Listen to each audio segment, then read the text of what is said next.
Usai wisuda, Raf kembali ke Bandung. Rupanya ia bertekad mencari kekasihnya Rai. Karena tak berhasil menemukan Rai, Raf sangat frustasi. Ia marah pada semua orang yang sudah memisahkannya dengan Rai. Beberapa kali ia berbuat hal yang mencelakakan dirinya sendiri. Meski sudah ditangani oleh seorang psikiater, tak banyak membantu kondisi mental Raf. Hal itu membuat orang tuanya khawatir. Mereka memanggil Arka dan Kirana datang ke Bandung. Siapa tahu kehadiran dua orang itu bisa membantu menenangkan jiwa Raf. Selama di Bandung, tiap hari Arka mendampingi papanya di kantor, sedangkan Kirana di rumah bersama Bu Firda menemani Raf. Arka memanfaatkan kesempatan selama di Bandung untuk mengenalkan kota itu pada Kirana. Setiap sore usai ia pulang kerja, ia membawa Kirana ke tempat-tempat menarik di kota Bandung. Hari ketiga di Bandung, Arka pulang kerja lebih awal karena ia berniat mengajak Kirana ke daerah Lembang. Selesai memarkir mobilnya, ia masuk ke rumah. Tapi kok sepi. Kamar tidur Kirana yang berada di lantai 1 berdekatan dengan kamar mama terlihat kosong. Terdengar gemericik air dari kamar mandinya. Oh, ternyata Kirana sedang mandi. Rupanya ia tengah bersiap karena sudah janji akan pergi bersama Arka sore itu. Arka naik ke lantai atas tempat kamar tidurnya berada. Saat melintasi kamar tidur adiknya, Arka terkejut.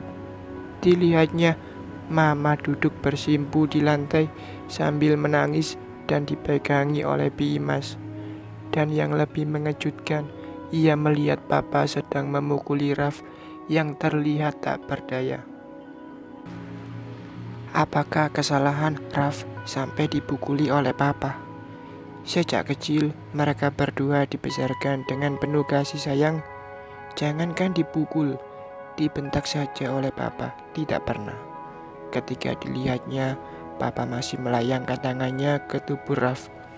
Buru-buru Arka menahannya. Ia tarik papanya menjauh dari Raf. Apapun kesalahan Raf, pukulan itu harus dihentikan. Tubuh Raf limbung dan terkulai di atas sofa. Mama bangkit dan memeluk tubuh lunglai Raf.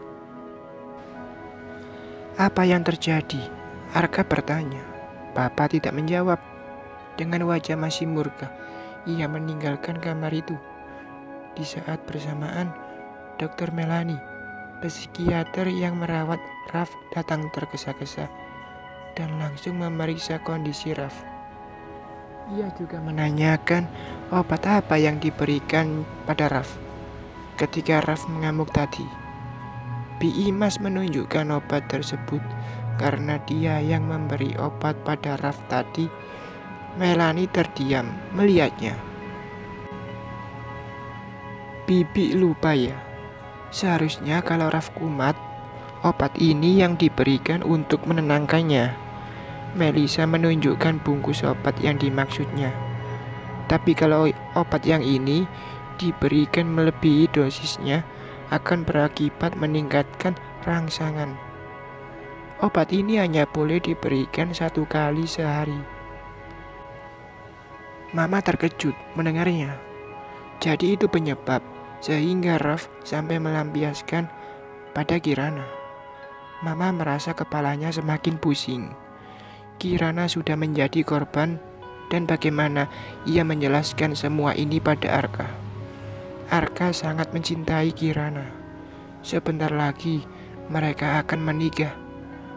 Ya Tuhan, Mama memukul-mukul kepalanya sendiri. Apa yang terjadi, Ma? Arka bingung melihat kondisi kamar Raf yang seperti kapal pecah.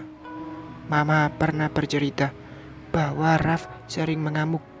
Tapi mengapa Mama dan Bibi sampai menangis? Mengapa Papa sampai memukuli Raf, putra kesayangannya itu? Arka memperhatikan sekeliling kamar itu.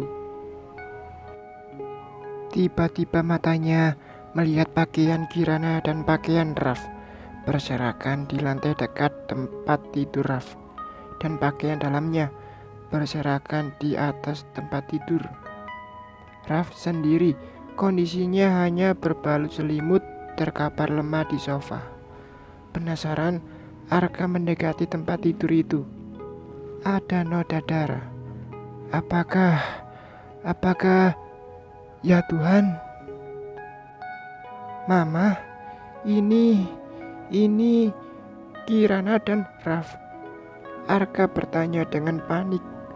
Mama mengangguk-ngangguk di sela tangisnya.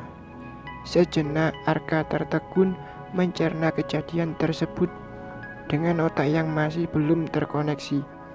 Begitu menyadari sesuatu, ia mendekati adiknya, dipegangnya bahu Raf. Apa yang sudah kamu lakukan pada Nana? Kamu menodainya. Arka akan melayangkan pukulannya pada Raf. Tapi secepat kilat, Bibi dan dokter Melani menahannya. Mas Arka, sebaiknya Anda melihat Kirana. Dia pasti sangat terpukul oleh kejadian ini. Dokter Melani mengingatkan Arka. Bergegas Arka turun. Kamar tidur Kirana terbuka. Arka masuk, tapi tidak ada Kirana di sana. Di kamar mandi juga tidak ada. Tas pakaiannya yang biasa terletak dekat lemari juga sudah tidak ada. Arka memeriksa semua kamar itu. Seluruh barang-barang Kirana yang memang tidak seberapa sudah tidak tersisa satupun. Kenangan sudah pergi. Rupanya sehabis membersihkan diri, ia segera pergi tanpa diketahui siapapun karena semua orang tengah berkumpul di kamar Raf. Dengan panik, Arka berlari keluar. Tak ada yang tahu keberadaan Kirana. Mang Husin, petugas keamanan yang biasa berjaga dekat gerbang, baru saja selesai sholat asar, sehingga tidak melihat saat Kirana keluar rumah.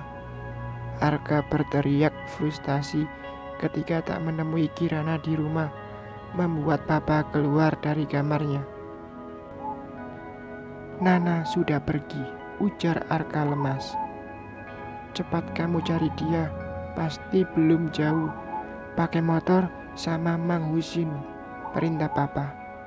Sampai tengah malam, Arka dan Mang Husin mengitari kota Bandung. Mereka mencari ke terminal bus, ke agen travel perjalanan, ke stasiun kereta api, bahkan ke bandara. Namun tak menemukan Kirana. Tidak ada nama Kirana terdaftar dalam manifest penumpang. Kemana kamu, Nah? Kemana kamu bawa luka hatimu, luka batinmu, serta luka tubuhmu?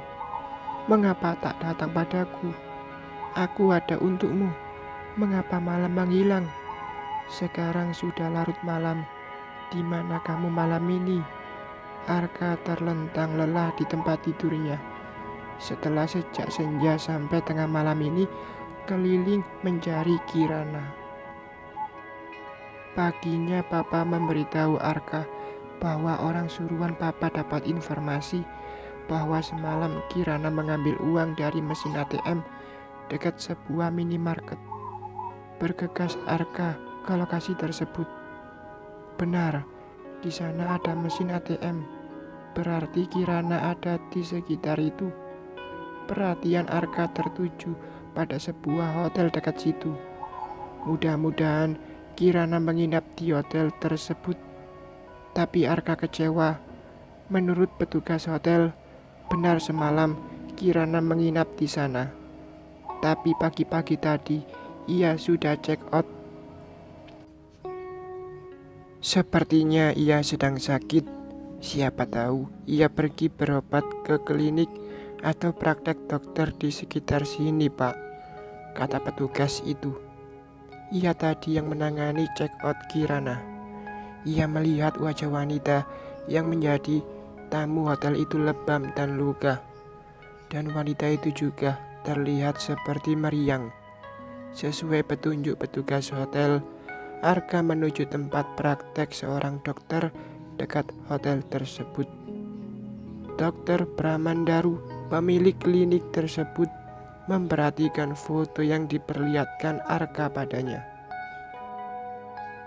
Ya, benar tadi ada pasien ini datang berobat, tapi telah selesai dan sudah pergi. Dokter Daru memperhatikan Arka yang terlihat gusar. Lagi-lagi ia terlambat. Bagaimana kondisinya, dok? Tanya Arka dengan cemas. Ada beberapa luka di wajah dan tubuhnya. Kebanyakan luka lebam dan ia juga mengalami demam. Saya suruh beristirahat dulu di sini, tapi ia tidak mau. Jelas Daru pada Arka. Daru melihat betapa Arka sangat mencemaskan Kirana. Melihat begitu besar kecemasan Arka, hampir saja Daru mengatakan bahwa Kirana ada di ruang dalam rumahnya bersembunyi.